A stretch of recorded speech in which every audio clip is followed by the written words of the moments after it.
तो आज अगर सियासी खबर की बात की जाए तो हर किसी की नजर रही उत्तर प्रदेश के मुख्यमंत्री योगी आदित्यनाथ पर, जिनके 2 दिन का दौरे की आज समाप्ति होती है जब वो निकल चुके हैं उत्तर प्रदेश के लिए। लेकिन कल से लेकर अब तक क्या कुछ हुआ है बताते हैं आपको अपनी इस रिपोर्ट में।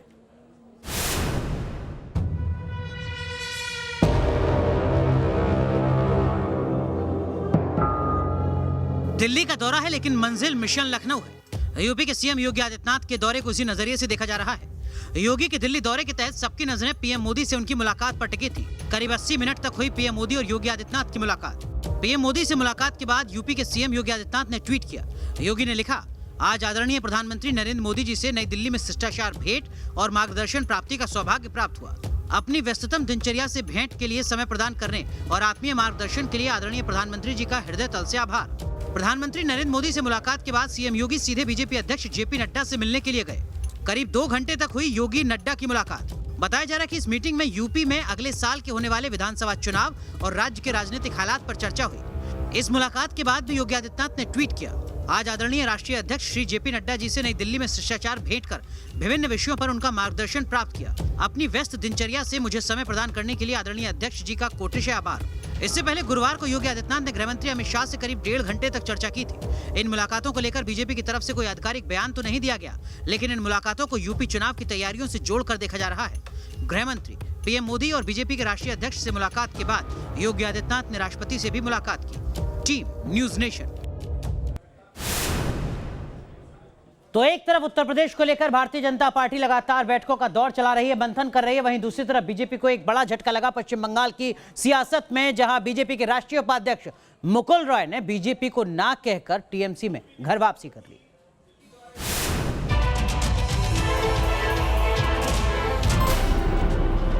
4 साल बाद मुकुल रॉय की घर वापसी। 4 साल बाद बंगाल की सियासत में फिर वक्त का पहिया घूम गया है। पश्चिम बंगाल विधानसभा चुनाव की हार के बाद बीजेपी को एक और झटका लगा है। कृष्णानगर दक्षिण से विधायक मुकुल रॉय अब दोबारा टीएमसी में शामिल हो गए हैं। मुकुल रॉय ने टीएमसी दफ्तर पहुंचकर पार्टी की सदस्यता हासिल की। इससे पहले उन्होंने पार्टी मुख्यालय में ममता बनर्जी और दूसरे नेताओं के साथ बंद कमरे में बैठक की। मुकुल के साथ उनके बेटे शुभ्रांशु रॉय भी बीजेपी में शामिल हो गए थे। इस मौके पर ममता ने कहा कि मुकुल घर के ही सदस्य हैं, वे अपने घर वापस आ गए हैं। पार्टी से गद्दारी के सवाल पर ममता बनर्जी ने ये जवाब दिया, আমাদের দল শক্তিশালী দল, আমরা যারা ইলেকশনের সময় দলের সাথে খুব গদ্দারি করেছে, মুকুল কিন্তু ইলেকশনের সময় একটি কথাও বলেনি দলের বিরুদ্ধে। बंगाल की सियासत में दल बदल का खेल खूब खेला गया है। इसी दल बदल के खेल का हिस्सा मुकुल रॉय भी रहे हैं। टीएमसी में शामिल होने के दौरान मुकुल रॉय से इससे जुड़े तीखे सवाल भी पूछे गए। जब 2017 में आपने बीजेपी ज्वाइन किया था, आप ममता बनर्जी और अभिषेक बनर्जी को पर्सनली अटैक भी करते थे, आपने बहुत कुछ बोला भी है। वहां से आज आप पार्टी बदलकर फिर एक बार यहाँ पे आ रहे हैं, और ये क्या आइडियोलॉजी है? एक बार आप टीएमसी से बीजेपी में गए और बीजेपी से फिर एक बार टीएमसी में आए। हम तो बीजेपी छोड़ के तृणमूल में आया है, और अभी बंगाल में जो स्थिति है, ये स्थिति में कोई बीजेपी में रहेगा नहीं। मुकुल रॉय का जाना बीजेपी के लिए बड़ा नुकसान बताया जा रहा है। दरअसल 2017 के बाद टीएमसी के दिग्गजों को बीजेपी में लाने में उनकी अहम भूमिका रही है। अब मुकुल रॉय की घर वापसी के बाद उनके करीबी और समर्थकों का भी टीएमसी में जाना तय माना जा रहा है। बताया जा रहा है कि मुकुल रॉय लंबे समय से बीजेपी में उपेक्षित महसूस कर रहे थे।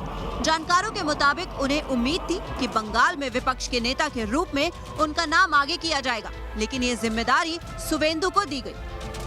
आखिरकार मुकुल रॉय ने बीजेपी छोड़ ही दी। अब वो नए सिरे से टीएमसी में भूमिका निभाने के लिए तैयार है।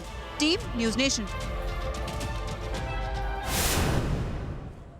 वैसे सियासी मुश्किलें सिर्फ भारतीय जनता पार्टी की बढ़ी हुई हैं, ऐसा बिल्कुल नहीं है। कांग्रेस में घमासान लगातार नजर आ रहा है, बात चाहे पंजाब की हो या फिर राजस्थान की। राजस्थान में सचिन पायलट के पूरे सियासी घमासान को थामने की जिम्मेदारी प्रियंका गांधी संभाल रही हैं। खबर है कि सचिन पायलट दिल्ली आ चुके हैं और शायद इस पूरे मामले को अब सुलझाया जा सके।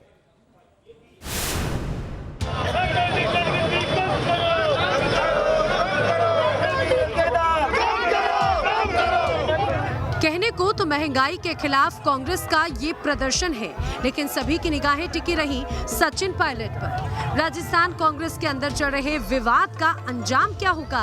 सचिन पायलट गुट आगे क्या करेगा? हर कोई इसी सवाल का जवाब जानना चाहता है। रीता बहुगुणा जोशी के बयान का हवाला देकर सचिन पायलट से यही सवाल पूछा भी गया। सरकार को दाम कम करने पड़ेंगे। एक सवाल है कि गुणा जोशी ने कहा है कि आप कंफर्टेबल नहीं है कांग्रेस में, बीजेपी में जल्दी आ सकते हैं आप। किसने क्या बोला? रीता बहुगुणा जोशी ने कहा है कि आप कंफर्टेबल नहीं है कांग्रेस में, आप आ सकते हैं बीजेपी। मैंने भी सुना रीता बहुगुणा जोशी ने जो कहा कि सचिन से बात करी है, हो सकता है सचिन तेंदुलकर से बात करी हो, मेरे से बात करने हिम्मत नहीं है। सचिन पायलट बड़ी सफाई से सवाल को टाल तो गए थे, लेकिन प्रदर्शन के दौरान सचिन पायलट से मिलने आए पायलट खेमे के विधायक हेमाराम चौधरी। गहलोत सरकार से नाराज होकर हेमाराम चौधरी विधायक पद से इस्तीफा दे चुके हैं। आपसे मुलाकात आप अपने इस्तीफा देने पर अड़िग है, इस्तीफा वापस नहीं लेंगे। क्या बात कही डांगी जी? बोल रहे हैं क्या बोला पायलट साहब से आपने? क्या अपनी बात हुई? अब क्या बात हुई जो पायलट साहब मेरे बीच नाराजगी अभी भी बरकरार है, आपने इस्तीफा दिया है। ये अभी इस्तीफा अध्यक्ष जी मेरे को समय देंगे, मिलूंगा, उसके बाद कुछ कहूँगा मैं। जो हालात हैं उससे साफ है कि सचिन पायलट गुट का सब्र जवाब दे रहा है, लेकिन सचिन पायलट को मनाने की कोशिशें हो रही हैं। प्रियंका गांधी सहित कांग्रेस के आला नेताओं ने उनसे बातचीत की है। सचिन पायलट काफी नाराज है। नहीं, मेरी तो रोज बात हो रही है। अगर नाराज होते तो मेरे से बात होती। आज प्रियंका गांधी वाड्रा से मिल भी रहे हैं सचिन जी के, देखते हैं क्या रहता है। कांग्रेस आलाकमान की कोशिश है कि हालात हाथ से ना निकल जाएं। पायलट गुट की नाराजगी को दूर करने की कोशिश हो रही है, लेकिन क्या पायलट और गहलोत गुट के बीच तालमेल बिठाना आसान होगा? लाल सिंह फौजदार के साथ टीम न्यूज़ नेशन। वैसे कांग्रेस पार्टी की मुश्किलें सिर्फ राजस्थान में बढ़ी हुई नजर नहीं आ रही हैं। पंजाब में तो पिछले कुछ दिनों से लगातार घमासान देखा जा रहा है, और अब इस पूरे सियासी घमासान के बीच पंजाब के कांग्रेस अध्यक्ष का एक बड़ा बयान आया जिसके मतलब कहीं ज्यादा निकाले जा रहे हैं। उसी संस्कृति के उपज है जहां हमने सीखा है कि जब समुद्र मंथन हुआ था तो उसमें से जहर निकला था।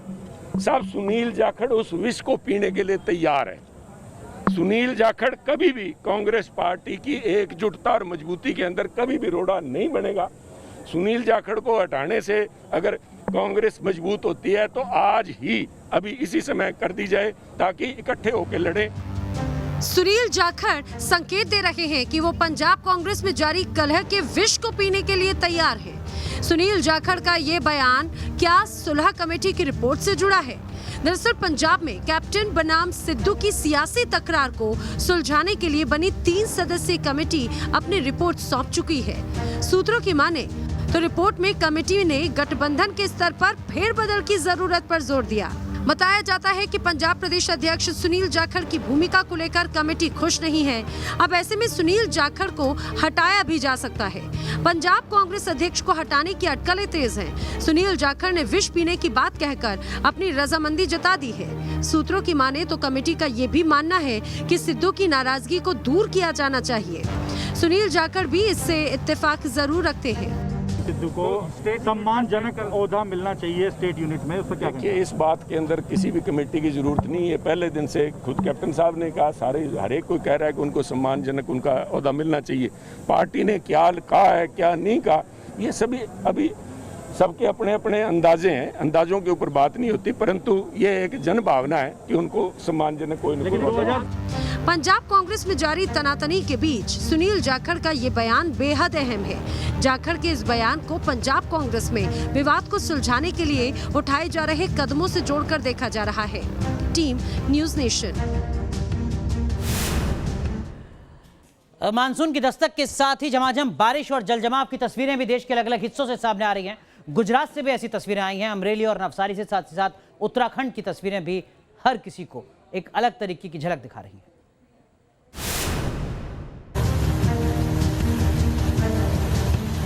गुजरात में मानसून की दस्तक के साथ ही बादल जमकर बरसे। दक्षिण गुजरात और सौराष्ट्र के कई इलाकों में बीती रात जमकर बारिश हुई। आसमान से पानी कुछ यूं बरसा कि सड़कें समंदर में तब्दील हो गईं और गलियां नदियों में तब्दील हो गईं। अमरेली के सावरकुंडला में बादल फटने जैसे हालात हो गए। यहां बारिश की वजह से गांव वालों का काफी सामान बह गया। जुगाड़ गाड़ी से लेकर मवेशी तक पानी में सूखे पत्ते की तरह बहते दिखे। पहाड़ पर भी बदरा राहत के साथ आफत लेकर आए। अल्मोड़ा के बिनसर इलाके में भारी बारिश से बादल फटने जैसे हालात हो गए। आसमान से बदरा कुछ यूं बरसे कि सोनी बिनसर महादेव का मंदिर परिसर भी पानी में डूब गया। पिछले 2 दिनों से अल्मोड़ा के आसपास के इलाकों में तेज बारिश हो रही है। गुरुवार को बारिश के बाद अल्मोड़ा पिथौरागढ़ हाईवे पर मकड़ाऊ के पास रोड जाम हो गया। मलबे की वजह से करीब 2.5 घंटे तक मोटर रूट बंद रहा। Team news nation. अब बात मध्य प्रदेश के सागर की, जहां से खौफनाक तस्वीरें सामने आई हैं। यहां एक शख्स को अस्पताल में जिंदा जलाने की कोशिश की गई है।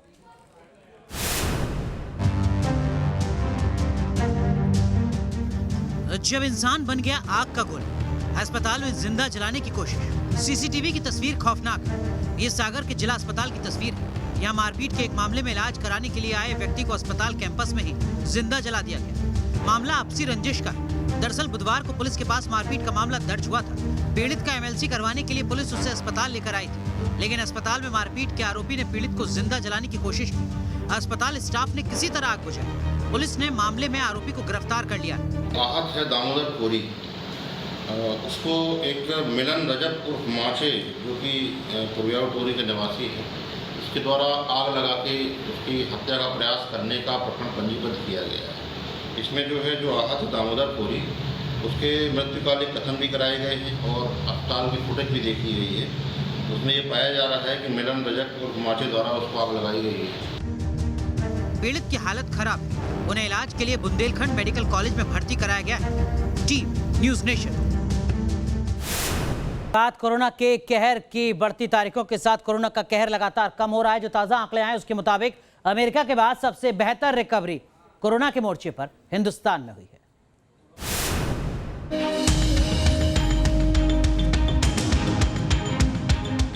भारत में कोरोना महामारी से बिगड़े हालात अब सुधर रहे हैं। लगातार चौथे दिन 1 लाख से कम कोरोना केस सामने आए। स्वास्थ्य मंत्रालय के ताजा आंकड़ों के मुताबिक पिछले 24 घंटे में 91,702 नए कोरोना केस आए और 3403 संक्रमितों की जान चली। वहीं 1,34,580 लोग कोरोना से ठीक भी हुए हैं, यानी कि बीते दिन 46,281 एक्टिव केस कम हो गए। इससे पहले बुधवार को 94,052 केस दर्ज किए गए थे। आज देश में लगातार 29वें दिन कोरोना वायरस के नए मामलों से ज्यादा रिकवरी हुई है। इसकी वजह तेजी से हो रहा वैक्सीनेशन बताया जा रहा है। 10 जून तक देश भर में 24 करोड़ 60 लाख कोरोना वैक्सीन के डोज दिए जा चुके हैं। बीते दिन 32,74,000 टीके लगाए गए। वहीं अब तक 37 करोड़ 42 लाख कोरोना टेस्ट किए जा चुके हैं। उत्तर प्रदेश में भी कोरोना की हालत लगातार सुधरती दिख रही है। राज्य में हर दिन रिकॉर्ड टेस्टिंग के साथ साथ नए केसेस में गिरावट आ रही है। यूपी में अभी भी सबसे ज्यादा टेस्ट किए जा रहे हैं। हालांकि कई राज्यों में अनलॉक के बाद हो रही लापरवाही एक बार फिर डरा रही है। बाजारों, दुकानों पर कोविड गाइडलाइन का उल्लंघन साफ दिख रहा है। कोरोना की दूसरी लहर के कहर से देश को अभी थोड़ी राहत मिली है। ऐसे में जरूरत है सावधानी की, ताकि कोरोना को फिर सिर उठाने से पहले ही कुचला जा सके। Team news nation.